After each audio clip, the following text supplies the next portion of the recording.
Saudara Kombes Pol Irwan Anwar SIK SHM Hum, Kapolres Tabes Pak ya, Semarang, Kompol Andika Dharma, ada ini ya Pak Propam ya, Kabid Propam Pak Aris ya, dari Polda Jawa Tengah Pak ya. Ya, yang kami hormati juga ini ada pendamping dari ini Polres Tabes yaitu Pak Andika Dharma, ya, ada Pak AKP Radya Triatmaji, ya, ada Ibnu Muhammad Anugrah Perdana Daksa, ya, ada Pak Aibda Firdaus Saudi, anggota. Ya, sesuai dengan laporan sekretariat, sudah ada beberapa rekan-rekan yang hadir, ya. Pak Pulung, sehat Pak, ya, termasuk ini Pak Pulung nih, Jawa Timur, orang Kediri, ya. Rapat hari ini tidak memerlukan quorum Pak, karena tidak membuat kesimpulan ya. Kita mulai saja ya Pak ya. Dan kita nyatakan terbuka untuk umum. Jadi nanti Pak Kapolres Tabes akan memberikan penjelasan ya. Nanti juga Pak Kabid Propam Polda Jawa Tengah juga kami berikan kesempatan untuk memberikan penjelasan terkait perkara tewasnya seorang pelajar Jawa Tengah ya yang ditembak anggota Polri ya, yang saat ini kasusnya sudah ditangani baik konteks pidana maupun etika ya Pak ya. Nanti dijelaskan. Ada yang dari Polda, dari Reskrim ada Pak? Oh oke. Pak siapa Pak tadi Pak? Helvi. Enggak ada sih sini. Halo. Nanti jelaskan juga. Jadi yang Bapak menjelaskan AKBP Helvi ya. Oke Pak AKBP Helvi, Pak Aris, Pak Irwan. Pak Irwan itu kan terkait kejadiannya, ya kan ya, latar belakangnya apa, seperti bagaimana, lalu penanganannya kan di Polda langsung Pak ya, pidananya di Pak Helvi, ya, etiknya di Pak Aris, ya, supaya masyarakat tahu Pak. Jadi kami sampaikan bahwa forum ini, ya kan, kita memang tidak dalam konteks untuk menyudutkan pihak-pihak manapun, tapi justru kita ingin memberikan kesempatan kepada teman-teman agar menyampaikan kepada publik apa adanya masalah yang terjadi ya, dan bagaimana penanganannya ke depan. Mungkin itu pertama Pak Kapolres Tabes ya, disampaikan Pak. Kalau tadi ada makalah ya paparan ya bisa disampaikan. Saya pikir tidak perlu yang langsung pointer-pointernya aja Pak ya, karena waktu kita terbatas. Lanjut Pak Kabid Propam Pak Aris ya kan, Pak Helvi. Masing-masing mungkin ya 10 menit lah udah ya. Silakan, monggo Pak.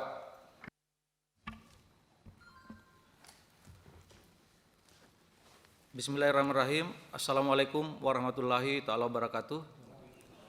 Yang kami kehormati Ketua Komisi 3, pimpinan sidang RDP, yang kami muliakan segenap anggota Komisi 3. Sebelum kami menjelaskan rangkaian peristiwa ini seperti apa, kemudian langkah-langkah penanganan pada kasus penembakan ataupun excessive action ini yang dilakukan oleh anggota kami pada kesempatan ini menyampaikan sekali lagi ucapan bela sungkawa kami atas nama Kepolisian Polrestabes Semarang atas berpulangnya Ananda Gama akibat ulah dan perbuatan yang tidak profesional dari anggota kami. Yang kedua, kami sebagai atasan Brigadir R pada kesempatan ini memohon maaf yang sebesar-besarnya kepada seluruh masyarakat, khususnya warga Kota Semarang, terlebih keluarga besar almarhum Ananda Gama, dan atas segala tindakan dari anggota saya Brigadir R yang telah mengabaikan prinsip-prinsip penggunaan kekuatan, abai dalam menilai situasi, teledor dalam menggunakan senjata api, dan telah melakukan tindakan excessive action, tindakan yang berlebihan, tindakan yang tidak perlu. Sepenuhnya saya siap bertanggung jawab, saya siap dievaluasi, ataupun apapun bahasanya, saya siap menerima konsekuensi dari peristiwa ini. Pimpinan dan anggota Komisi 3 yang kami hormati, kami sudah menyiapkan materi terkait dengan kasus penembakan ini tolong dari admin mungkin bisa. Kami langsung kepada intinya, Pak. Jadi di peristiwa ini jelas terlihat bagaimana tindakan dari anggota kami langsung ke menit ke-20. Ya, di sini di peristiwa ini ada kendaraan yang dikejar oleh kendaraan yang lain. Ada satu kendaraan yang dikejar oleh kendaraan lain, di mana si pengejar ini membawa senjata tajam. Inilah kemudian yang disaksikan oleh anggota, kemudian berniat untuk mengejar. Namun kemudian yang dikejar itu masuk gang. Ada kira-kira 100 meter dari peristiwa ini. Bentar Pak. Ini anggota ini? Ini anggota, Pak. Yang dipukul tadi? Dijatuh tadi? Di ini? Dipukul atau apa tadi? Pelan, mundur dikit. Ini anggota ya Pak ya? Siap. Ulangi dikit. Yang dia jatuh tadi kenapa? Menit ke detik ke 19 atau 20. Ya. Nah, di sini menit ke 20 sekian. Nah, ini anggota. Nah, ini anggota, Pak. Siap. Ini karena melihat ada yang dikejar, Pak. Oke. Kemudian Nah, dia ini ya, anggota ya, Pak ya? Siap, betul. Oke. Nah, Nanti berhenti, jatuh itu kenapa dia? bermaksud akan mengejar. Oke. Mengikuti rombongan yang tadi yang bawa. Bentar. Nah, ini anggota Pak ya, dia Siap, ini ya? betul. Oke, tunggu bentar. Namun belum sempat. Oh, dia sudah menghalangi supaya Siap. orang nggak kejar-kejaran. Belum sempat Oke. yang ngejar itu balik kanan lagi, Pak. Oh, jatuh tuh ya? Ya. Siap. Ngejar ya? Dia kemudian mengejar lagi, Pak, ke arah kanan. Oke. Mengejar si 3 motor tadi yang membawa sajam itu, Pak. Nah, posisi almarhum di peristiwa ini ada di motor pertama, Pak. Almarhum Gama. Siap, di posisi motor yang kedua di tengah. Nah, sampai dengan file ini kami dapatkan dari Alfamart ya. Alfamart yang di TKP ini. Ada beberapa dokumen lagi yang nanti dapat kami sampaikan, tapi prinsipnya kami datang bersama penyidik yang menangani peristiwa ini dari Propam, kemudian dari Direktorat Kriminal Umum. Sampai di sini mungkin Pak kami mempersilahkan kepada Kasubdit Jatanras untuk menjelaskan sejauh mana penanganan kasus penembakan ini. Oke, silakan. Siap, ya, persilakan Ibu. Assalamualaikum warahmatullahi wabarakatuh. Yang terhormat pimpinan Komisi 3 DPR RI, yang kami hormati para anggota Komisi 3. Perkenalkan, nama kami AKBP Helmi, saat ini menjabat sebagai Kasubdit 3 Jatanras di Treskrim Polda Jawa Tengah. Mohon izin pimpinan, kami Polda Jawa Tengah menerima LP 338 dengan LP nomor 178 bulan 11 tahun 2024, di mana dengan pasal persangkaan yang ada dalam LP yaitu perkara 338 dan 351 ayat 3 dengan korban adalah saudara Gama. Peristiwa penembakan ini sendiri terjadi pada hari Minggu dini hari, yang mana ketika menerima LP dari Direktorat Krimum mencoba merangkai suatu peristiwa, di mana peristiwa itu bermula dari beberapa kumpulan anak-anak yang melakukan ajak tawuran melalui media sosial dan alat komunikasi. Ketika sampai di titik tempat pertemuan untuk terjadi tawuran, ajakan tawuran itu ada, menuju tempat TKP tawuran itu ada, akan tetapi proses untuk terjadinya tawuran tidak terjadi karena salah satu lawan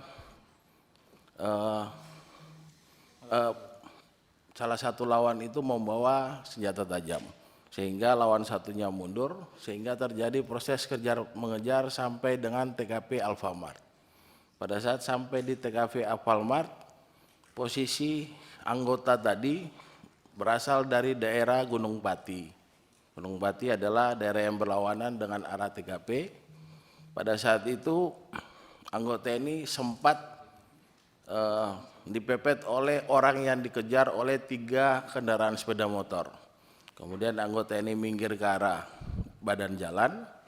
Karena yang dikejar pertama tadi sudah masuk ke dalam gang, kemudian 3 orang sepeda motor ini berbalik lagi menuju ke TKP semula. Kemudian berhadapan dengan anggota ini ke arah tengah jalan.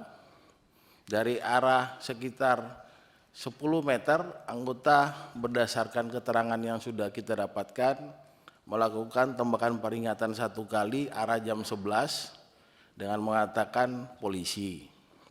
Kemudian karena saking kencang, tembakan kedua mengenai almarhum saudara Gama yang berada di posisi tengah kendaraan pertama. Kemudian untuk kendaraan kedua dilakukan penembakan juga, tapi tidak ada korban. Kemudian tembakan ketiga mengenai tembakan terakhir keempat mengenai kendaraan terakhir dengan 1 peluru, tapi 2 korban yang kena. Untuk yang di joki keserempet wilayah dada, kemudian yang dibonceng pelurunya masuk dari tangan kiri, kemudian bersarang di tulang sebelah sini Bapak. Itu hasil penyelidikan kami. Saat ini sudah ada 11 orang anak saksi yang dijadikan saksi dan terduga pelanggar sudah kita ambil keterangan. Kemudian proses ekshumasi sudah kita lakukan pada hari Jumat minggu lalu dengan membuktikan bahwa korban Gama meninggal karena adanya proses penembakan. Pada saat proses ekshumasi ditemukan proyektil bersarang di bawah usus. Kemudian proyektil itu kita kirim ke lapor beserta dengan BBSNP yang sudah diamankan oleh Bitpropam Polda Jateng. Kemudian hari ini kami akan mendapatkan keterangan dari dokter forensik dan dari pihak lapor mengenai CNP dan proyektil yang kemarin sudah kita kirim. Setelah itu nanti malam direncanakan akan dilakukan olah TKP untuk menggambarkan peristiwa yang terjadi. Setelah olah TKP dan mendapat keterangan ahli dari Ditreskrimum Polda Jateng akan melakukan penetapan terhadap tersangka, di mana saat ini tersangka sudah dilakukan patsus oleh Bitpropam Polda Jawa Tengah. Mungkin itu gambaran peristiwa dan penyidikan yang dapat kami sampaikan. Terima kasih. Siap. Kami persilakan keluarga. Terima kasih waktunya. Assalamualaikum warahmatullahi wabarakatuh. Waalaikumsalam warahmatullahi wabarakatuh. Yang terhormat Bapak Ketua Komisi 3 Pimpinan Sidang RDP, yang kami hormati seluruh peserta sidang yang berbahagia, mohon izin menambahkan terkait dengan kejadian sudah dijelaskan secara detail oleh Pak Kapolres Tabes maupun Kasubdit 3. Kami sudah melaksanakan pemeriksaan terhadap beberapa saksi maupun kepada terduga sendiri. Yang intinya bahwa kejadian membenarkan bahwa kejadian tersebut, penembakan tersebut yang dilakukan oleh saudara Aibda RZ sebanyak 4 kali pada tanggal 24 November pukul 00 kurang lebih 22 di depan Alfamart, Kecamatan Semarang Barat, Kota Semarang. Perbuatan terduga pelanggar terekam oleh bukti elektronik yang tadi sudah disampaikan oleh Bapak Kapolres Tabes. Kemudian akibat penembakannya dilakukan terduga pelanggar mengakibatkan 1 orang meninggal dunia. Kemudian penembakan yang dilakukan terduga pelanggar tidak terkait dengan pembubaran tawuran yang sebelumnya terjadi. Dan memang anggota ini memang benar-benar pulang dari kantor, kemudian bertemu dengan 1 kendaraan yang dikejar oleh 3 kendaraan yang diterangkan oleh Bapak Kapolres Tabes. Kemudian motif penembakan yang dilakukan oleh terduga pelanggar dikarenakan pada saat perjalanan pulang ini mendapati satu kendaraan yang dikejar kemudian memakan jalannya terduga pelanggar, jadi kena pepet dan akhirnya hingga terduga pelanggar menunggu seperti yang dijelaskan Pak Kapolrestabes, menunggu 3 orang ini putar balik kurang lebih seperti itu sehingga terjadilah penembakan. Terduga pelanggar telah melanggar Perkap nomor 1 tahun 2009 tentang penggunaan senjata api dan kita juga telah terapkan pasal 13 ayat 1 PPRI nomor 1 tahun 2003 dan Perpol 7 tahun 2022 tentang kode etik kepolisian. Dan kepada terduga pelanggar hanya tinggal menunggu sidang kode etik yang seyogyanya kami laksanakan di hari ini, kami tunda untuk kami laksanakan di hari selanjutnya. Demikian yang kami perlu sampaikan. Terima kasih. Wabillahi taufiq wal hidayah.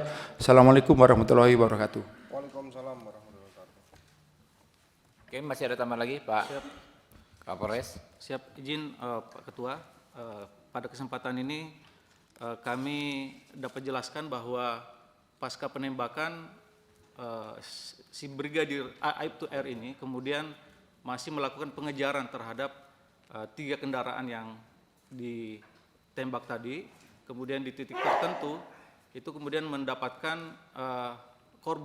mengetahui korban terkena tembakan dan oleh sang brigadir itu kemudian dibawa ke rumah sakit Karyadi oleh si anggota ini sendiri. Itu pasca penembakan. Kesempatan ini kami juga ingin menunjukkan beberapa file sebelum penembakan. Ya, silakan. Di slide berikutnya. Ya, ini sketsa kira-kira kronologis dalam bentuk video peristiwa sebelum penembakan. Jadi ada komunikasi antara 2 geng untuk saling saling beradu untuk tawuran.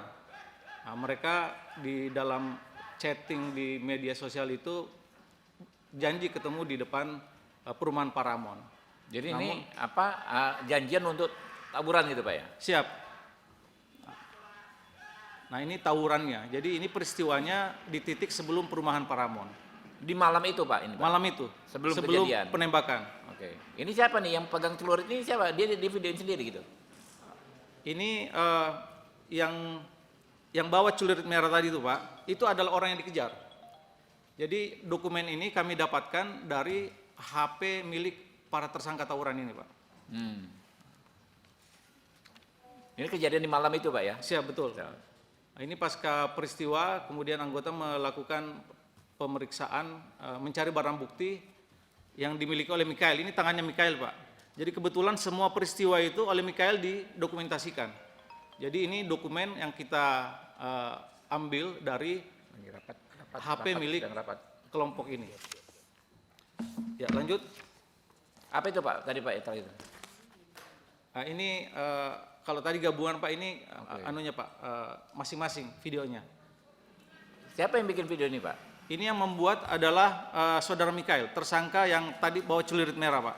Jadi semua dokumen dari HP-nya si Mikael. Betul. Ini sebelum kejadian penembakan Pak. Ada dia bawa senjata nih Pak? Ada. Dicepetin mungkin TKP Mas. awal, lihat dulu. TKP awal tawuran nih. TKP awal tawuran. Nah, di sini mereka janjian sebelumnya tangan kosong. Namun pada prakteknya salah satu grup Seroja itu mengeluarkan senjata.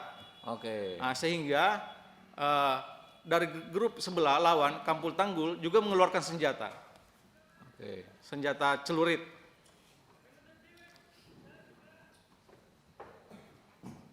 Itu apa itu? Kain deh. Ya? Batu dalamnya. Sarung diisi batu.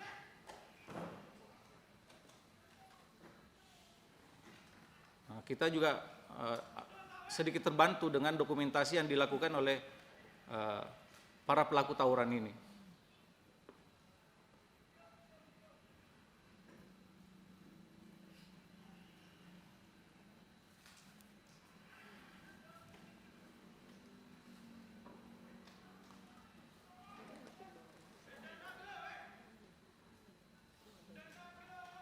Udah ada lagi nggak? Kalau ada yang nggak disimpan ganti video. Dimajuin dikit, Iya. dicepetin dikit. Maksudnya di video yang pertama dimajuin, kira-kira di titik-titik terakhirnya. Ya kira-kira sepertiga sebelum selesai. Dimundurin dikit, ya. Dimundurin. Dimajuin sampai 2/3. Dicepetin sampai 2/3. Nggak bisa dimajuin, oke. Baik, setelah tawuran di sini Pak, kemudian salah satu pihak yang kalah kemudian melarikan diri. Nah, ini termasuk yang melarikan diri ini yang bawa sajam. Itu memang dicat merah ya? Seluruhnya? Bukan darah ya, bukan ya? Bukan dicat merah. Ini dari tangan tersangka Mikael. Dikejar dia? Dikejar, yang mengejar dari kelompok belakang, kelompoknya almarhum. Kelompok Pojok Tanggul, yang berkoalisi dengan kelompok Jerman, Jejer Kauman.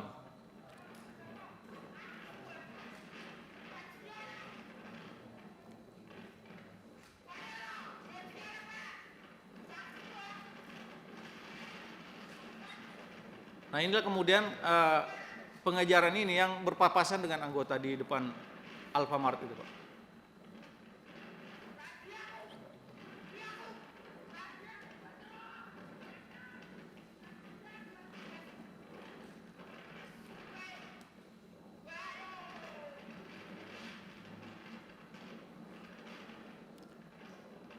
Nah ini kemudian menurut pemeriksaan dari kendaraan ini ada yang jadi korban Pak. Nanti kami jelaskan di slide berikutnya.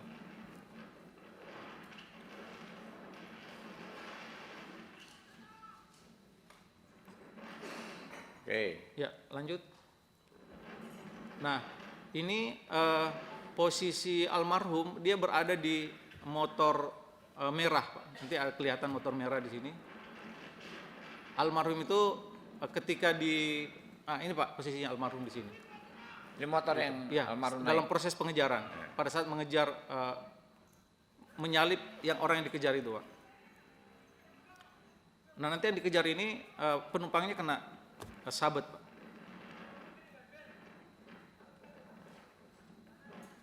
Ya, mungkin bisa dilanjut.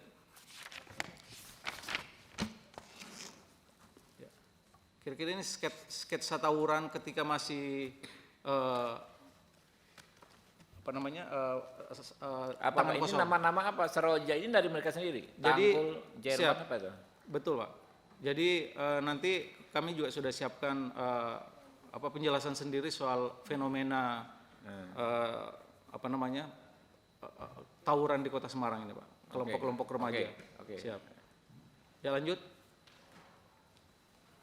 Nah di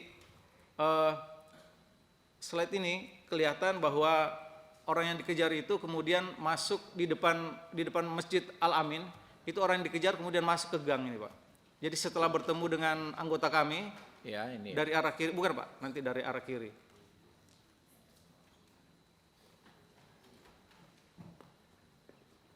Di play Mas? Oh iya. Kita siap-siap nanti 4 menit lagi menyanyi Indonesia Raya berdiri semua Pak ya. Siapa Pak? Siap.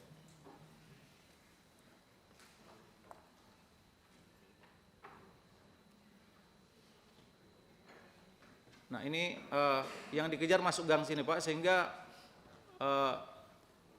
upaya pengejaran itu dihentikan oleh grup lawan. Ya lanjut.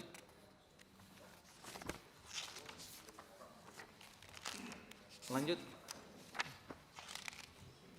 Nah, ini dokumentasi. Nah, ini korban yang di motor yang dikejar ini Pak, atas nama Vano, ini terkena sabetan sajam yang dilakukan oleh kelompok pengejar.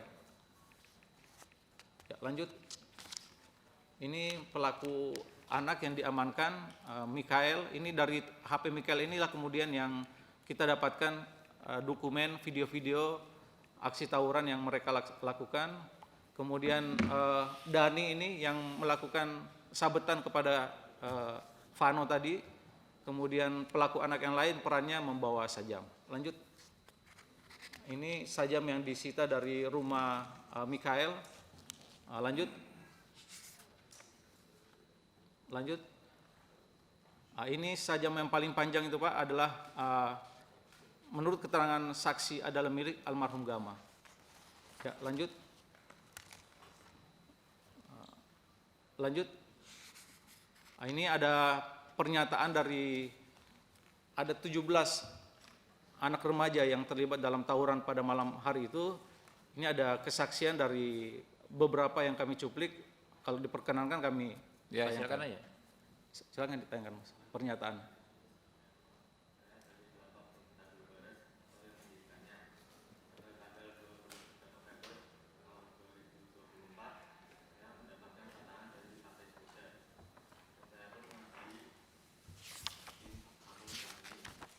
Setelah itu, kampus Firmani pun tiba di tempat saya dengan menggunakan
pulang ke rumah masing-masing.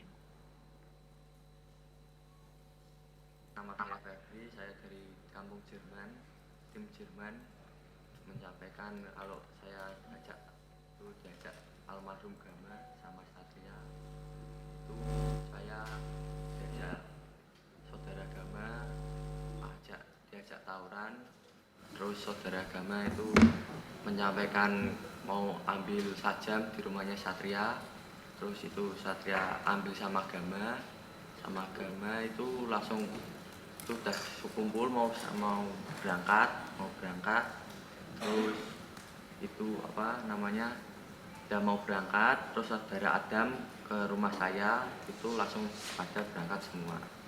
Nah, sampai di situ saya langsung arah ke Tanggul Barat. Ke Tanggul Barat itu saya ketemu sama 2 orang yang saya tidak kenal. Tanggul Barat saya tidak kenal. Itu yang boncengan sama almarhum itu Nugroho sama Tanggul Barat itu boncengan bertiga. Saya boncengan sama Sakti sama Tanggul Barat yang satu. Dan sampainya di Tanggul Barat, saya disampaikan sama Gama mau itu disuruh bawa sajam. Bertiga itu saya bawa sajam, terus saya sajamnya dikasih ke bawah itu samping motor, terus saya berangkat di TKP saya itu Gama itu minta sajamnya, yang di pos itu sajamnya diminta Gama. Oke, kita Scott, kita nyanyi Indonesia Raya, Pak.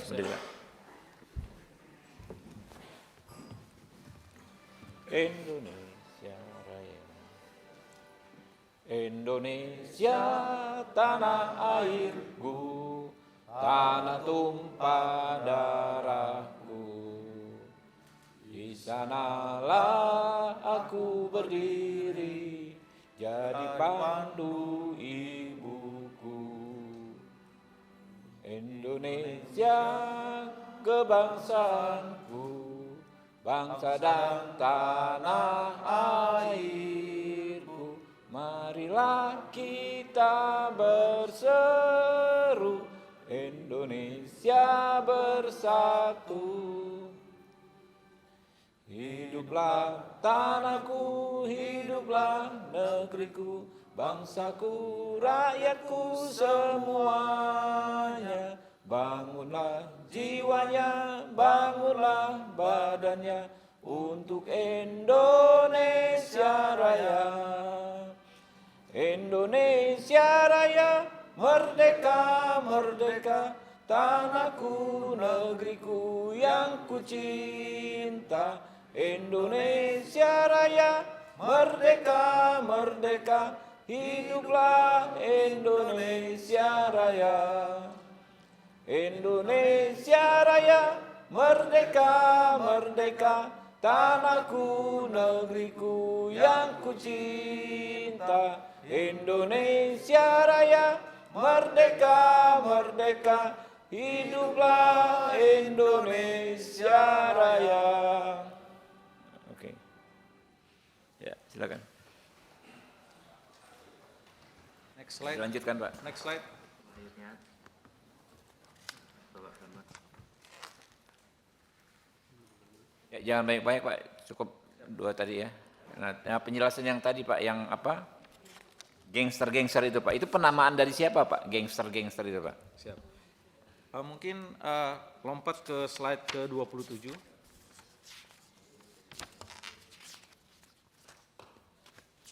Nah, ini apa nih, Pak? Ya, siap. Jadi 19, Pak. Maaf. Jadi penggunaan istilah gangster itu sebenarnya muncul dari anak-anak itu, Pak. Jadi di Kota Semarang ini setidaknya ada gangster-gangster yang tergabung dalam koalisi. Itu apa? Mereka menyebut diri mereka sendiri gangster Betul, gitu. di Gambar media ini yang bikin siapa, Pak? dari mereka. Dari mereka. Siap. Yang di-share di media sosial. Ada grup All Star Semarang. Semarang punya gangster apa koalisi tuh? sendiri. Oh, itu ada bukber itu ya, ada bukber. Siap. Oke. Mereka menyebut dirinya gangster gitu, Pak Gangster. ya? Gaya-gayaan gitu ya. Siap. Berarti yang di bawah-bawah itu logo-logo itu kelompok-kelompoknya gitu, Pak? Kelompok-kelompok kecilnya. Oke. Jadi mereka ada koalisi All Star, ada koalisi apa ini, di luar ini ada lagi, Pak. Siap. Nah, sebagian dari mereka ini kurang lebih 1,5 bulan yang lalu sudah menyatakan diri untuk membubarkan diri melalui kegiatan mitigasi yang kita laksanakan dalam rangka pembinaan terhadap remaja-remaja di Kota Semarang. Kemudian mungkin di slide 24 mungkin.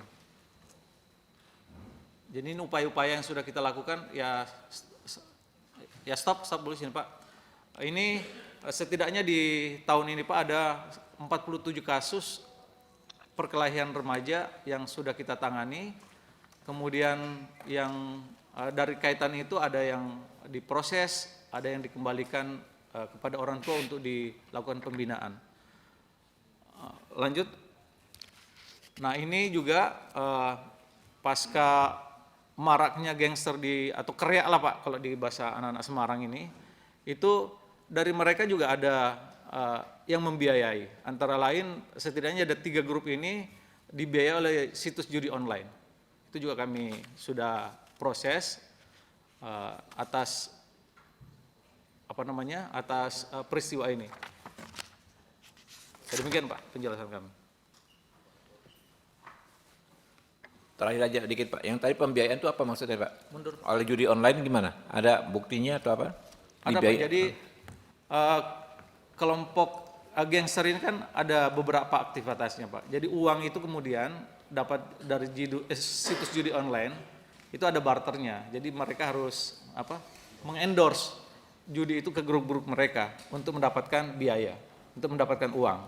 Nah, uang ini dipergunakan untuk membeli sajam, kemudian membeli miras, kemudian menyewa villa untuk rekreasi. Nah, itu dimanfaatkannya untuk uang yang didapatkan dari judi online itu, Pak. Oke ya. Mungkin teman-teman ada pendalaman, silakan Pak Rikwanto. Ya. Ya, Pak Rikwanto, silakan. Pak Rikwanto.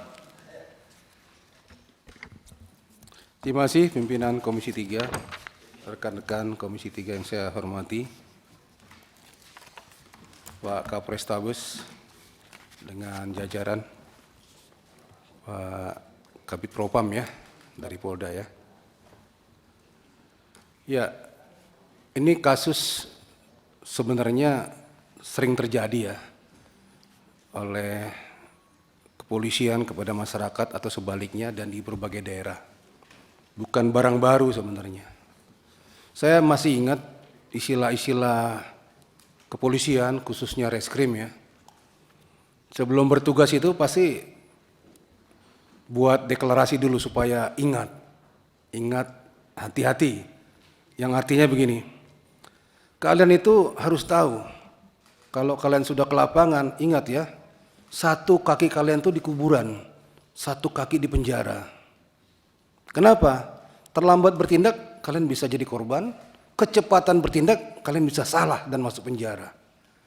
Itu risiko yang memang nggak bisa dihilangkan sampai sekarang. Ya. Terlalu cepat salah, terlambat jadi korban. Nah inilah istilah yang masih berlaku sampai sekarang.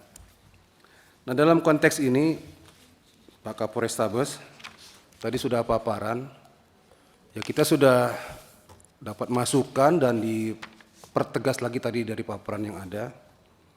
Memang awalnya banyak simpang siur berita ya. Ada kesan excessive force, tindakan berlebihan di anggota kepolisian atau sewenang-wenang sehingga ada korban di pihak masyarakat. Namun setelah kita mendalami, apalagi dapat penjelasan, kita menjadi semakin jelas. Peristiwa tawuran itu ada dan pelaku-pelakunya ada. Dan informasi ini didapatkan dari lingkungan, bukan hanya dari anggota kepolisian. Dari CCTV, dari rekaman HP para pelaku yang sebut dalam tanda petik gangster dan para pelaku tawuran.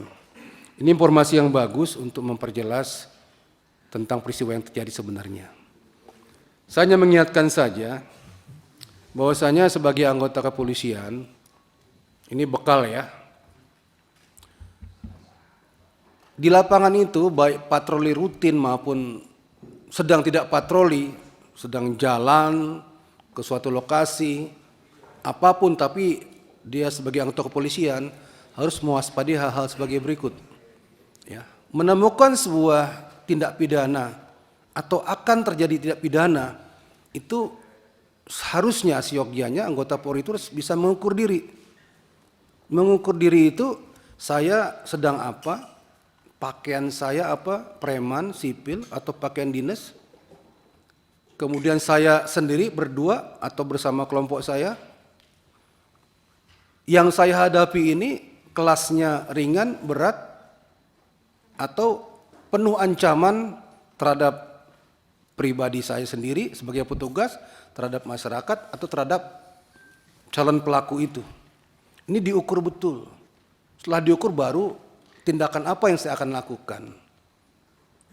Jadi dimanapun, pangkat apapun, kalau melihat tindak pidana di depan matanya akan terjadi atau setelah terjadi, ukur diri. Ya, saya harus tindak segera langsung di tempat dengan kekuatan ada pada saya setelah diukur-ukur, atau saya harus melaporkan, minta bantuan, atau saya harus melaporkan, mohon petunjuk, harus diapakan. Ya, kalau enggak tadi bisa jadi yang slogan pertama tadi, satu kaki di kuburan, satu kaki di penjara. Karena apa? Tidak tepat mengambil tindakan terhadap situasi kondisi yang terjadi di depan matanya. Saya melihat fakta kejadiannya seperti itu. Jadi anggota kita, anggota Kapolres itu, Ibda R ya, itu dikategorikan excessive force. Ya, berlebihan atau tidak tepat dalam mengambil tindakan. Nah padanya ya risiko harus diambil tindakan hukum juga karena ada orang yang menjadi korban, meninggal dunia. Inilah saya kasih masukan kepada anggota Polri, khususnya Polres Tabes ya.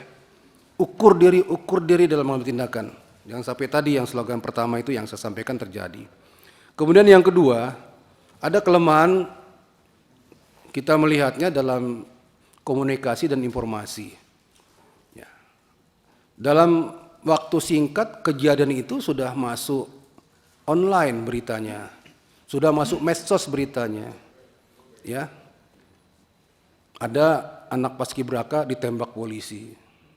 Ya, betapa gegernya masyarakat, betapa mirisnya masyarakat melihat judul beritanya seperti itu. Pasti ada reaksi. Dan saya pribadi melihat terlalu lambat dari kepolisian untuk merespon berita itu. Ini ada apa? Ini ada apa?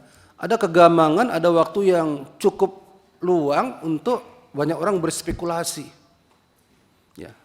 Tidak ada yang jelas-jelas sebagai juru bicara atau menyampaikan informasi untuk membuat masyarakat tenang tentang apa yang terjadi. Akibatnya banyak spekulasi berita. Nah, inilah yang mengakibatkan di medsos terutama ramai sekali tentang spekulasi yang membuat rugi dari pihak kepolisian. Ya, ini koreksi juga ya. Jadi harus ada orang yang berani menjadi juru bicara dan yang lain mensupport informasinya. Mensupport itu artinya memberikan informasi yang benar, bukan katanya-katanya. Ya, informasi yang berdasarkan fakta dan primer dari orang pertama. Ini kerjanya cepat, seperti tahap awal ya. Kalau kita pernah belajar itu WH question itu kan, apa, di mana, kapan, bagaimana gitu ya. How-nya nanti, bagaimana nanti, why, mengapanya. Itu berlangsung terus. Tahap pertama, nanti mungkin 3 jam kemudian kasih lagi. 2 jam kemudian kasih lagi. Ada informasi baru, 1 jam kasih lagi. Jadi orang fokus kepada informasi dari kepolisian karena itu faktual, aktual, fakta. Kalau kosong diisi yang lain. Media itu perlu informasi. Kalau dia nggak dapat dia cari kemana-mana aja. Ya. Walaupun belum tentu benar, tapi harus dia tayangkan karena berlomba-lomba media itu. Apalagi medsos, lebih liar lagi. Jadi belajarnya 2 tadi, ya, ngukur diri dalam menghadapi situasi kondisi yang ada, ya, harus bagaimana tindakan apa bersama-sama atau sendiri atau melaporkan. Yang kedua dalam manajemen komunikasi dan informasi, ya, supaya tidak liar informasi tersebut dan sudah disaring betul-betul apa yang akan disampaikan. Ya. Peran Kapolres Tabes ini sangat penting dalam manajemen hal tersebut. Ya. Dan yang terakhir jangan lupa anggota selalu disentuh, ya, disentuh terus untuk supaya dia merasa we are watching you, kami mengawasi Anda, kami mengikuti Anda, kami tidak lepas dari pengamatan terhadap kerja-kerja Anda. Ya. Supaya dia tidak merasa sendiri, dia tidak merasa juga dibelakangkan. Kemudian yang paling akhir lagi, bela sungkawa kepada keluarga korban, ya, tolong dibantu Pak Kapolres, ya, apapun kebutuhannya, ini sudah terjadi, ya, korban dibantu yang betul, masyarakat ditenangkan, kasih informasi yang benar, jangan ada yang ditutup-tutupi, dibolak-balik, ya. Kemudian anggota segera ditindak sesuai dengan ketentuan yang berlaku. Terima kasih Pak Ketua. Ya, itu dia Pak, yang paling 2 hal ya Pak ya, yang menjadi ramai sekarang. Pertama terkait isu bahwa malam itu tidak terjadi tawuran. Tadi Bapak sudah jelaskan, tapi memang ada sumber yang mengatakan itu yang security dari apa itu Pak? Saya dengar di radio. Perumahan Paramount Pak. Ya, mungkin bisa dijelaskan Pak yang benar security. Jadi izin Bapak, Ya. ada penjelasan dari security, 2 security Perumahan Paramount. Yang menjelaskan seolah-olah memberikan kesaksian bahwa di depan Perumahan Paramount itu tidak ada tawuran. Kami sudah mengkonfirmasi kepada 2 security yang dimaksud. Penjelasannya adalah security ini adalah office security Pak. Dia kerjanya pagi sampai sore. Jadi sore pulang, besok baru masuk lagi. Jadi malam itu dia pun tidak Malam ada itu dia tidak ada di tempat Pak. Jadi penjelasan dari yang bersangkutan betul ada pihak yang meminta keterangan terhadapnya, namun kemudian ada dipotong penjelasannya Pak. Jadi saya betul menyampaikan bahwa tidak ada tawuran di depan Paramount. Sampai situ Pak. Ada penjelasan belakangnya. Menurut security yang dinas pada malam hari itu. Nah, jadi ini juga mungkin perlu kami sampaikan Pak, bahwa pengertian saksi itu kan adalah orang yang melihat, mengetahui, merasakan sendiri. Jadi terhadap orang yang tidak melihat, orang yang tidak mengetahui, orang yang tidak merasakan, ya posisinya bukan saksi. Nah, itu juga yang terjadi kepada kedua security ini Pak. Security ini juga sudah memberikan kesaksian, kami hadirkan di Polres hari Rabu tanggal 27 kemarin Pak, Ya. pada saat rilis penanganan kasus itu. Oke. Yang kedua yang terpenting adalah tindakan terhadap pelaku penembakan. Karena yang bertanggung jawab ini kan siapa yang melakukan, orang yang melakukan penembakan. Tadi kan sudah dijelaskan ya bahwa sudah diproses secara hukum pidana, ya betul ya Pak ya. Dan dalam konteks etik juga sudah diproses. Orangnya sudah ditahan juga ya, pelakunya itu ya. Siap betul Pak. Ya, oke, ada lagi dari teman-teman berikutnya, Pak Hinca Panjaitan sebagai sesepuhnya Komisi 3 ini, silakan Pak. Makasih pimpinan dan anggota Komisi 3 yang saya hormati, Pak Kapolres dan seluruh jajaran Polres Semarang yang saya hormati. Pertama-tama saya dan terutama dari fraksi kami Partai Demokrat dan juga kawan-kawan sekira di Komisi 3 menyampaikan turut belasungkawa terhadap korban. Nanti tolong disampaikan Komisi 3 ikut belasungkawa, dan mohon ini Pak Kapolres seperti disampaikan Pak Rikwanto tadi, didatangin, diajak bicara dan beri empati yang cukup kepada keluarga korban. Yang kedua, pada personil kita lah yang tadi oleh Pak Rikwanto disebut aksesif atau melampaui tindakan yang seharusnya tidak dilakukan. Ketiga, saya mengapresiasi dan menghormati setelah dijelaskan secara terbuka, kami ikuti begitu, dibandingkan kami ikuti informasi sejak beberapa hari lalu, ya kami kemarin tuh galau betul, informasinya benar atau tidak begitu. Hari ini setelah dijelaskan kita bisa dapat keseimbangan informasi itu. Nah, saya mengapresiasi karena nggak hanya di Semarang, di kota-kota besar lain, termasuk di Medan, tempat Pak Kapolres ini juga pernah di Medan. Situasi seperti ini mengganggu dan kadang mencekam bagi masyarakat kota itu sendiri. Saya bisa bayangkan apa yang terjadi di Semarang dan juga di kota-kota lain, khususnya juga di Medan. Dan kita melihat berseliweran itu di medsos, sajam-sajam yang sudah melampaui lah menurut saya ya.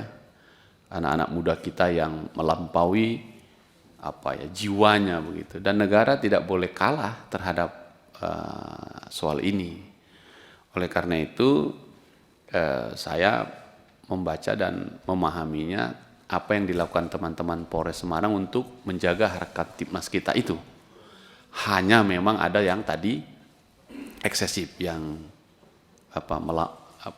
offside lah, melampaui garis batas yang seharusnya tidak dilampaui.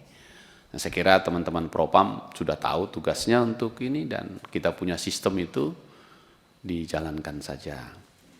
Terakhir, karena ini sudah di Komisi 3, seperti juga disampaikan pimpinan, saya harap teman-teman kembali ke Semarang, kemudian konferensi pers lah, jelaskan kepada masyarakat di sana secara terbuka apa yang teman-teman jelaskan di sini. Mungkin belum semua bisa mengikuti apa kita pagi ini, rapat kita, tapi sekembalinya jelaskan, dan kemudian kami minta sekembali dari sini Pak Kapolres langsung mendatangi rumah atau keluarga korban untuk menyampaikan duka dan empati dari kita semua, karena kita kehilangan anak muda kita yang harusnya punya masa depan, tapi terpaksa harus kehilangan nyawanya dan kehilangan masa depannya. Sekaligus ini pelajaran bagi anak-anak muda yang bentuk-bentuk geng seperti ini, tawuran-tawuran seperti ini, untuk diambil hikmahnya agar tidak terjadi lagi kejadian yang serupa. Plus kalau boleh saya izin pimpinan, pengalaman Semarang ini tolong disampaikan kepada Polda dan Kapolri agar menjadi pengalaman berharga untuk Polrestabes lain. Bahkan ada yang tidak Polres kota besar, Polres biasa pun tawuran ini juga ada. Ya, jadi supaya ini kita ambil pelajaran dan hikmahnya untuk kedepannya. Saya kira itu saja pimpinan. Saya terima kasih teman-teman sudah hadir untuk menjelaskan ini Polres Semarang, dan silahkan dijalankan tugasnya mana yang memang sesuai aturan main di Polri. Teman-teman Propam, tegakkanlah aturannya sesuai dengan mekanisme yang berlaku. Itu saja pimpinan, terima kasih. Terima kasih Pak Inca. Berikut Pak Rofikin, ini orang alumni Semarang nih Pak. Silakan Pak. Assalamualaikum warahmatullahi wabarakatuh. Yang saya hormati dan saya banggakan pimpinan Komisi 3 beserta seluruh anggota. Yang saya hormati Pak Kapolrestabes beserta seluruh jajaran. Saya tidak panjang lebar Pak. Yang pertama, kami beberapa hari ini memang mendapat informasi yang sumir. Jadi ada yang mengatakan bahwa penembakan ini karena senggol menyenggol mobil lah segala macam. Tapi tadi dengan penjelasan Pak Kapolrestabes saya kira ini sudah jelas. Sudah tidak perlu diperpanjang lebar lagi, bahwa memang tabayun kita di sini menghasilkan sesuatu yang positif kalau menurut saya. Yang kedua Pak Kapolrestabes, saya ini asli Kalimantan Selatan Pak, tapi saya tumbuh besar di Semarang. Jadi saya tahu Pak, nih gangster-gangster. Ini ada hukum sebab akibat Pak Kapolrestabes. Kenapa? Di Semarang itu Pak, sangat mudah untuk mendapatkan minuman keras. Congyang, Ciu, CS-nya itu dijual, bahkan lebih mudah mendapatkan itu daripada air mineral. Ya? Pengalaman saudara ya?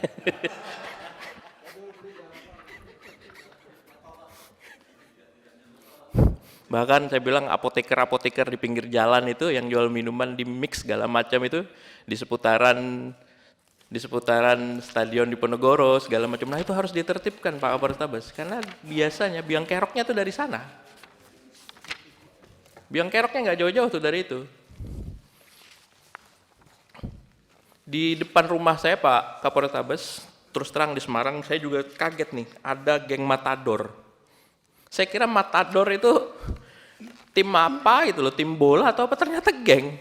Nah ini saran kami Pak Kapolrestabes, ini segera harus ditindak, terukur tapi tindakannya, karena ini kita tahu semua anak-anak masih di bawah umur. Kita harus bimbing mereka agar segera keluar dari hal-hal ini. Dan yang menarik Pak Kapolrestabes, di 2024 ada berita yang cukup menyentak terkait tawuran geng yang dibiayai oleh judi online. Nah ini tentu menjadi permasalahan yang baru lagi nih. Ini saya kira harus ditindak tegas oleh Pak Kapolrestabes. Yang kedua tadi, kalau memang benar ini ada dana dari judi online, nah ini juga harus diungkap ke publik. Siapa ini yang memberi? Kan mesti ada yang mentransfer, ada yang ngasih duit tuh.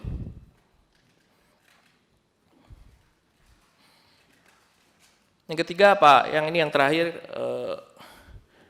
saya tadi ketika melihat penjelasan tadi kan ada kejar mengejar Pak.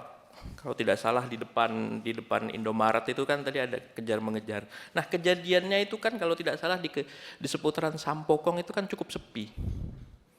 Saya tahu biasanya kalau yang di area depan itu di Sampokong itu sore menjelang malam itu ramai, tapi kalau yang agak ke dalam memang agak sepi.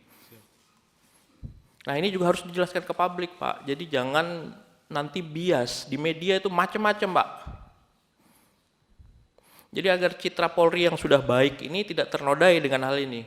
Terima kasih Pak Kapolrestabes. Assalamualaikum warahmatullahi wabarakatuh. Waalaikumsalam warahmatullahi wabarakatuh. Dari sayap kiri, Bu Dewi. Bu Widya. Nah, Pak Wayan, ya silakan. Senior kita nih, silakan senior. Assalamualaikum warahmatullahi wabarakatuh. Salam sejahtera bagi kita semua. Om Swastiastu, Namo Buddhaya, salam kebajikan. Kalau boleh berkata jujur, dalam waktu pendek ini kita melihat dan menyaksikan mengunjungi Sumatera Barat, dan kali ini kita bertemu dengan kawan-kawan kepolisian Semarang ya. Pak Ketua, ada suasana yang luar biasa beda ketika kami bersama teman-teman di Sumatera Barat.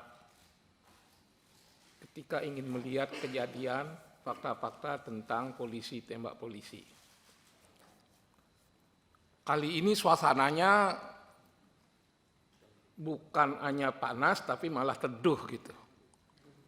Apa ini karena kepemimpinan Komisi 3, atau karena Kapolres Tabes yang luar biasa, atau memang kasusnya berbeda? Jika iya berbeda, berikan gambaran kepada kami, Pak Kapolres beserta jajaran. Berikan gambaran kepada kami, agar kami bisa yakin ini memang berbeda dengan Sumatera Barat. Berikan kami gambaran. Kenapa? Kami mencintai polisi, Pak. Anggaran bertambah, kewenangan luar biasa, itu bukti kecintaan kita. Selalu ada nasihat bahwa tanpa polisi sehari saja Indonesia akan rusak. Seminggu lebih rusak lagi. Karena itu polisi penting. Nggak usah diragukan kecintaan kami pada polisi. Dalam rangka kemitraan, tugas kami adalah terus-menerus memperkuat polisi dengan memperbaiki citranya. Jika nanti ada 1-2 masukan dalam kerangka itu, tolong ditangkap secara serius. Mungkin nadanya memang berbeda, suasananya berbeda. Sekali lagi jelaskan itu.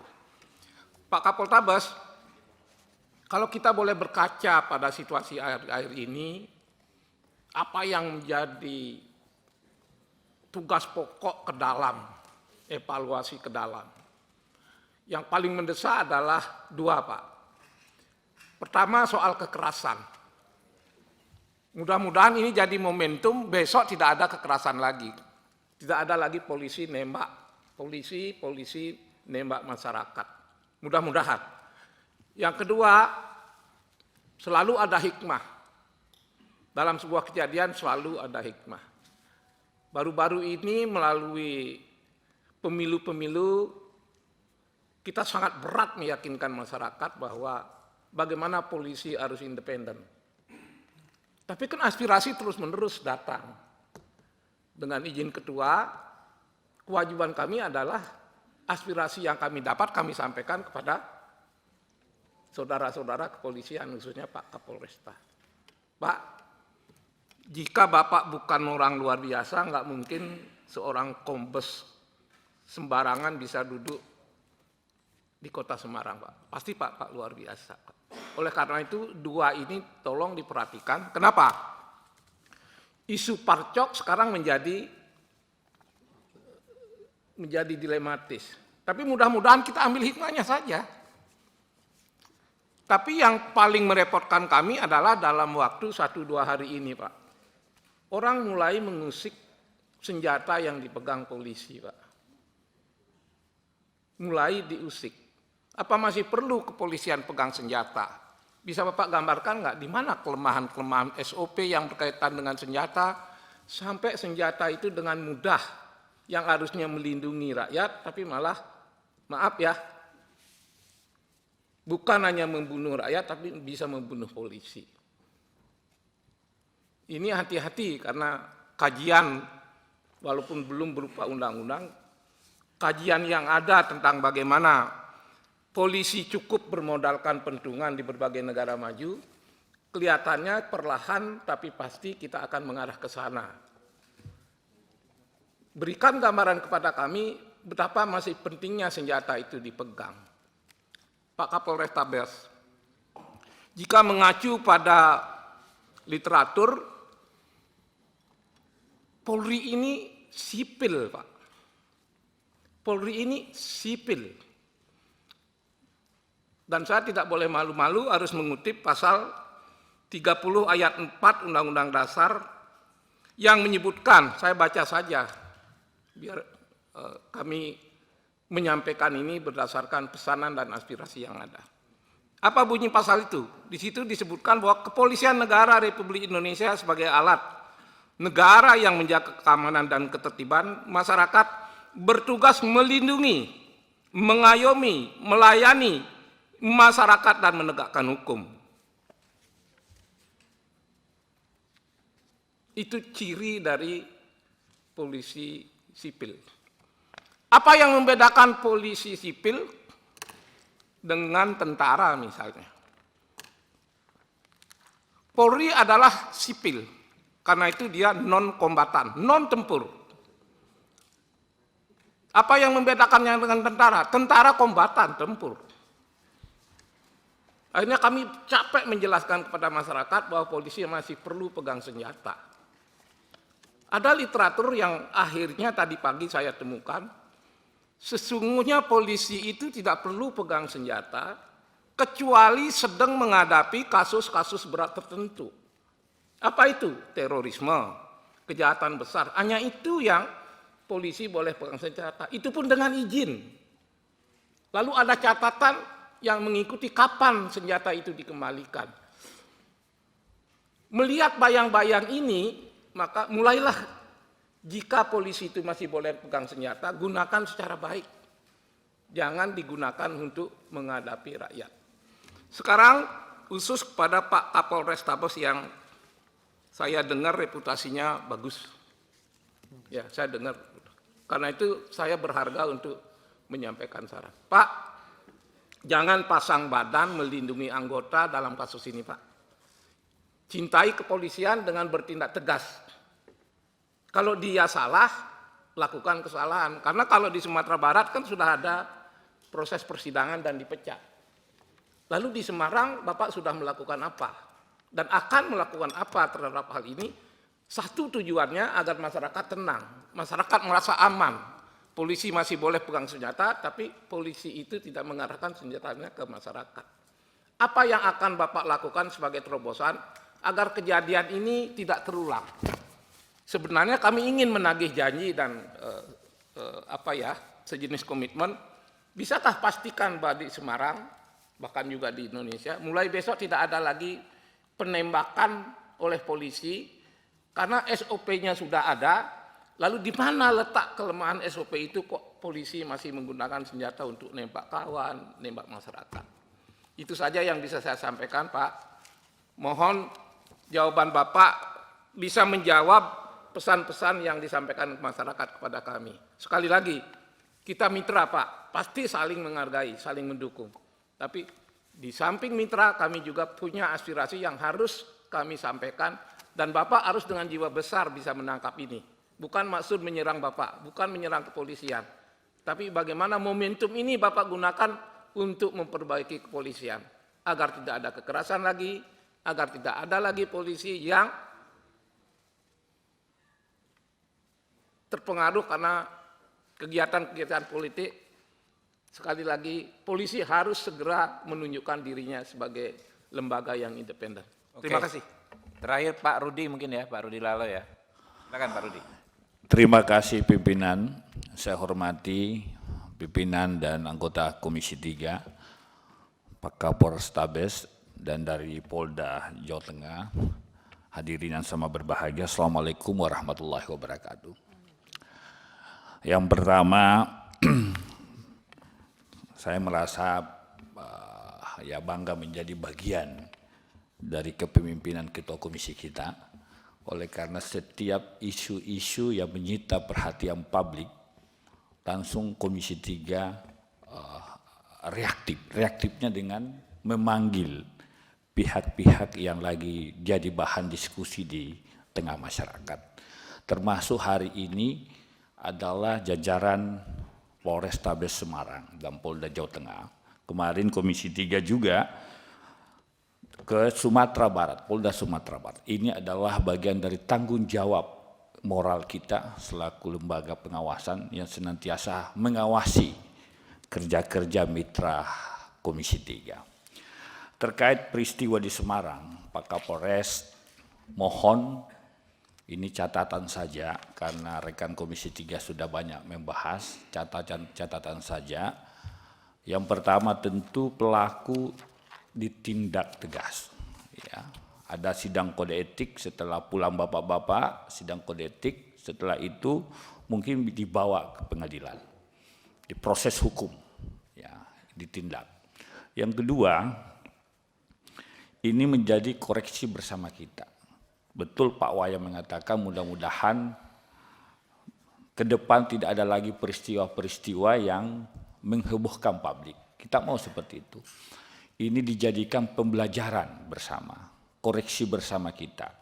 Termasuk mungkin evaluasi penggunaan senjata api, khususnya di jajaran Polrestabes Semarang.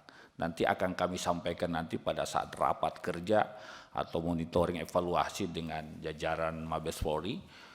Karena kalau perlu anak buah Bapak di Semarang itu dites kejiwaan. Ya. Kemudian kalau perlu dites kembali praktek menembaknya. Karena susah mendapatkan senjata. Ada syarat-syaratnya. Ini perlu mungkin, ini evaluasi Pak. Supaya momen peristiwa seperti ini tidak terjadi lagi. Yang kedua, Pak Kapolres, saya berharap Bapak pulang ke Semarang nanti, isu-isu di luar yang jadi pertanyaan-pertanyaan publik, misalkan ada upaya-upaya bikin video yang lagi viral di media, itu dibantah semua Pak. Komprehensif saja Pak, luruskan dan murnikan kasus ini supaya betul-betul publik Indonesia mendapatkan pencerahan. Saya kira itu pimpinan, hanya catatan-catatan saja. Terima kasih. Assalamualaikum warahmatullahi wabarakatuh. Ya, rekan-rekan semua, Pak Kapolres, Pak Kabid Propam, ya, ini dari Serse Polda Jawa Tengah. Saya pikir sebagian besar ini arahan dari rekan-rekan anggota Komisi 3, ya. Mungkin sebagian sudah dilaksanakan, ya, baik penyidikan pidananya sudah ya Pak ya, sedang berjalan. Lalu dalam konteks etik juga sedang berjalan ya, Pak Kabid Propam. Lalu tingkat Pak Kapolres, saya pikir terkait juga peran Harkam Tipmas selama ini sudah dilaksanakan, ya. Tapi tadi kalau ada hal-hal yang terkait teknis tugas Bapak, mungkin Bapak ingin jawab, silakan sekaligus closing statement, nggak perlu panjang-panjang. Karena ini teman-teman kan kita setelah reses di masa sidang yang akan datang, kita akan membahas hal ini dengan mungkin fenomena ini dengan Kadif Propam ya, secara umum dalam konteks kebijakannya. Jadi kita ini Komisi 3 ini kan nggak ngurusin kasus per kasus, capek kita kalau ngurusin kasus per kasus terus. Tapi kita bicara umumnya nanti, ya bagaimana pembinaannya ke depan dan lain sebagainya. Karena memang rapat-rapat kita ke depan nanti lebih dengan satker-satkernya, ya. Satker misalnya dengan Propam, dengan Kabar Reskrim, dengan Kabar Harkam. Ke depan mungkin rapat-rapat kita seperti itu sehingga kita bisa lebih produktif ya. Mungkin itu closing statement aja Pak, ya. Karena nadanya sama semua, kecuali ada hal yang Bapak respon langsung. Ya, silakan. Baik Bapak Pimpinan, pada kesempatan ini izin kami menyampaikan tentang apa saja yang mungkin tadi kami belum jelaskan khusus di case yang terakhir ini. Jadi pada hari Rabu kemarin kurang lebih pukul 14.00 peristiwa ini sudah kami rilis di Polrestabes Semarang bersama Kabid Propam, bersama Kabid Humas. Materinya persis seperti apa yang kami sajikan pada kesempatan pagi ini. Bahkan saat itu security 2 orang itu kami hadirkan. Bahkan saat itu anak-anak yang terlibat juga kami hadirkan pada saat rilis. Kemudian poin kedua, mohon izin kami juga sudah sejak awal di Polres sudah membagi tugas. Kasat Reskrim, manajemen penyidikan, kemudian Kasat Narkoba karena yang melibatkan anggota narkoba, saya tugaskan Kasat Narkoba untuk melakukan kegiatan empati kepada keluarga korban. Bahkan Senin malam juga saya juga hadir ke rumah duka. Walaupun ada pihak yang menyebutkan ini adalah bagian daripada intervensi kepolisian terhadap keluarga korban. Selanjutnya terkait dengan penanganan secara umum, izin Bapak kami minta 1-2 menit untuk menyampaikan di slide ke-20. Kami minta ditampilkan. Di slide ke-20. Kira-kira ini yang sudah kami lakukan dan terus akan kami lakukan terkait dengan khusus fenomena kenakalan remaja di Kota Semarang. Kami sudah melakukan tindakan yang kami sebut nama strike preventif, kegiatan patroli bersama, patroli rutin, kemudian razia miras, reses sajam, lanjut. Kemudian sudah menjadi melakukan pembinaan penyuluhan di sekolah-sekolah. Ini dokumen yang kami ambil ketika kami mendapatkan informasi bahwa anak-anak STM ini akan ikut demo di Kota Semarang 1-2 bulan yang lalu. Nah, ini kami cegah di Kota Semarang, tetapi kemudian ada pihak yang menggerakkan anak SMK itu bukan dari Kota Semarang, tapi dari Kabupaten Semarang, dari Kabupaten Demak, dari Kabupaten Grobogan yang hadir saat itu di depan Balai Kota dan melakukan pengerusakan terhadap fasilitas di depan Balai Kota. Lanjut. Ini juga kita sudah melakukan mitigasi gangster, sudah melakukan FGD dengan Dewan Pendidikan, kemudian dengan kepala sekolah, seluruh kepala sekolah kita hadirkan. Itu berita tahun berapa Pak yang paling kanan, yang belasan gangster itu? Tahun ini Pak. Hah? Tanggalnya itu? Oktober. Oktober. Siap. Oh, jadi sebelum kejadian Pak ya? Betul. Oke. Siap. Memang kata gangster itu udah common disebut oleh mereka sendiri gitu ya? Mereka sendiri, kata Pak. gangster. Jadi Siap. bukan produksi dari Kapolres gitu ya? Kalau gangster itu bahasa mereka terhadap kelompok mereka. Oke. Kalau masyarakat secara umum menyebutnya itu kreak. Kalau di Kota Semarang. Kreak Pak. Krea. Siap. Oke. Kreak gitu. Krea. Siap. Oke. Kemudian sudah melakukan juga dengan stakeholder terkait, dengan Ibu Wali Kota, dengan Dinas Pendidikan, dengan Dinas Sosial, juga kita sudah laksanakan FGD dengan tokoh agama, karena kami menganggap bahwa konsep pembinaan dalam kenakalan remaja ini semata-mata bukan tugas kepolisian, itu harus menjadi tugas bersama. Lanjut. Jadi gini Pak, sedikit Pak. Siap. Menurut saya penting ini Pak ya. Ini kan sebetulnya kan kenakalan remaja yang memang berlebihan. Tapi tetap kenakalan. Siap. Artinya kan kita juga di zaman muda kan ada begitu-begitu, menunjukkan eksistensi, ya berkelompok, ya kan, menyebut dirinya geng dan lain sebagainya. Tapi ini bukan definisi gangster sebagaimana kita pahami sebelumnya kan, bahwa gangster itu organisasi kejahatan yang pekerjaannya murni melakukan kejahatan untuk menghidupi diri dan keluarganya kayak Godfather di film-film begitu, bukan yang seperti itu. Siap. Nah, mungkin nanti arah edukasinya ke depan Pak, kita menghindari masyarakat ya, bukan sekedar Polres ya, penamaan itu. Tetapi ini kenakalan gitu, ini bukan gangster yang sebagaimana definisi di film-film itu, bukan seperti itu. Ini penting, karena akhirnya kan terjebak pada stigma tuh. Siap. Ya. Oke, lanjut Pak. Arah Harkamtibmasnya begitu Pak besok. Siap. Ya. Siap Bapak. Betul. Siap. Kemudian lanjut, ini kan tadi sudah sampaikan bahwa ada pembinaan, ada juga penyidikan terhadap kasus-kasus yang memenuhi unsur pidana. Tetapi semua yang yang kami tahan, itu paling kami tahan 4, 5, 6 hari, setelah itu kami panggil sekolahnya, kita kembalikan. Termasuk peristiwa yang kemarin. Kami amankan di hari Minggu malam, kemudian hari tanggal 27 itu sudah kami lakukan mitigasi dengan wali kota, dengan orang tua, dengan pihak sekolah, kemudian kami kembalikan kepada orang tuanya.